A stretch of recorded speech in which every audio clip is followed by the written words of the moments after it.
Programang ito ay rated SPG. Striktong patnubay at gabay ng magulang ang kailangan. Maaaring may masiselang tema, lengguwahe, karahasan, sexual, horror o droga na hindi angkop sa mga bata.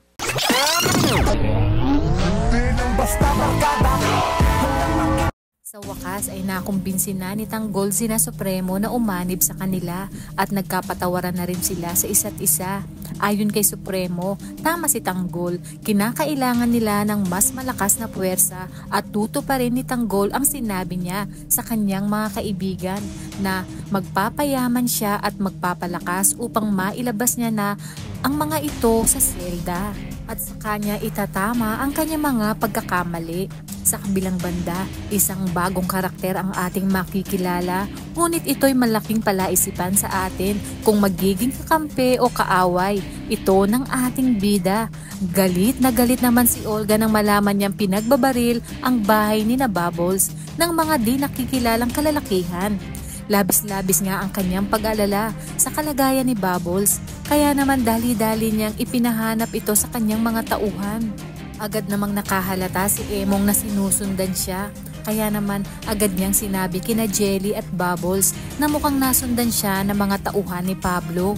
Matapang na nagpresenta si Bubbles na harapin ang mga ito, ngunit bago ito sa pagdating ni Tanggol ay agad namang ipinaalam ng mga magulang ni Jelly ang nangyari kay Tanggol. Kaya naman hindi umubra ang mga pipitsuging tauhan ni Olga kay Tanggol.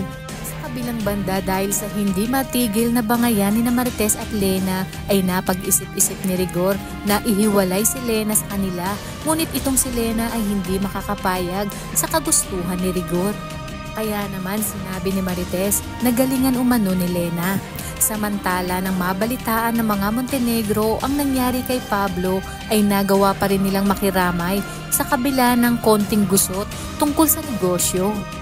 Pagkakataong ito ay sinamantala ni David na makausap si Catherine. Wala siyang kaalam-alam na naroon din ang kanyang tatay Rigor para imbestigahan ang pagkamatay ni Pablo. Sa paghahanap ni David kay Catherine ay makikita niya itong kausap ni Tanggol. Hindi siya pwedeng magpakita dahil alam niyang ito na ang kanyang katapusan. Kaya naman nang tinanong siya ni Rigor ay agad niyang sinabi na nakita niya ang demonyong si Tanggol. Sa inyong palagay, dito na rin kaya magkakabistuhan tungkol sa pagpapanggap ni David?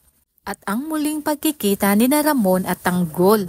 Kaya naman kung bago ka pa lang sa aking channel ay mag-subscribe ka na at i-click mo na rin ang bell icon para updated ka sa pinakahuling kaganapan sa paborito mong teleserye, ang FPJ's Batang Quiapo. Hanggang sa muli, salamat!